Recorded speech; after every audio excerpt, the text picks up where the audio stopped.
Hello everyone and welcome back to the Money Mastery Blueprint. In the last video we learned about Step 2, how to set up target allocation.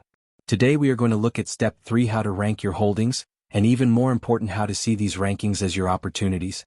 Now imagine you have $500 ready to invest. You already have a portfolio. You know your target allocation. Now comes the most important question. Where should your next dollar go? Most investors answer that question with emotion. They buy whatever is trending. They buy whatever has fallen the most, or they simply buy more of everything. But successful investing isn't just about buying stocks. It's about recognizing opportunities. Today I'll show you a simple system for ranking investment opportunities so every dollar you invest has a purpose. Every investment is competing for your next dollar. Who deserves my next $100? In order to answer this question, think of every investment as competing for your next dollar. You only have a limited amount of money to invest. So every time you buy one investment, you're choosing not to invest in another. That's why every purchase is really an opportunity decision. Shifting your thinking requires you to ask yourself this one question, and it will start to change everything. Instead of asking, what should I buy? Ask yourself, which opportunity deserves my next investment? Now you're thinking like someone allocating capital instead of collecting stocks.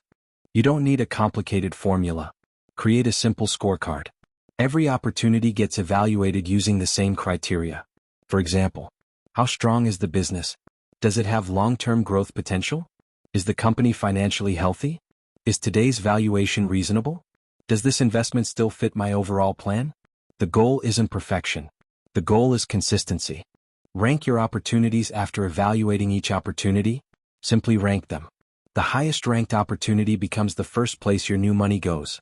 As conditions change, your rankings can change too. Let your system make the decision for you. Remember, your target allocation decides which bucket receives the money, and your opportunity rankings decide which investment inside that bucket receives the money. Now your investment system is working exactly as it was designed. Keeping in mind and being open-minded to the future that your opportunities change. The best opportunity today may not be the best opportunity 6 months from now. Companies grow. Markets change. Prices move. That's why reviewing your rankings periodically is so important. You're not changing your system. You're updating it with new information. Think like a capital allocator. Remember that business owners constantly decide where their next dollar will create the most value. As investors, we're doing exactly the same thing. Every dollar is capital. Our job is to allocate that capital as intelligently as we can. We are now coming to the end of the video. Successful investors don't simply buy stocks. They allocate capital. When you learn to evaluate opportunities instead of chasing headlines, you stop reacting emotionally and start investing intentionally. In the next lesson, we'll move to Step 4. Invest consistently, where you'll learn why building wealth often depends more on your investing habits than on trying to perfectly time the market. Thank you for watching, and if you found this video helpful, don't forget to like, subscribe, and I'll see you in the next lesson.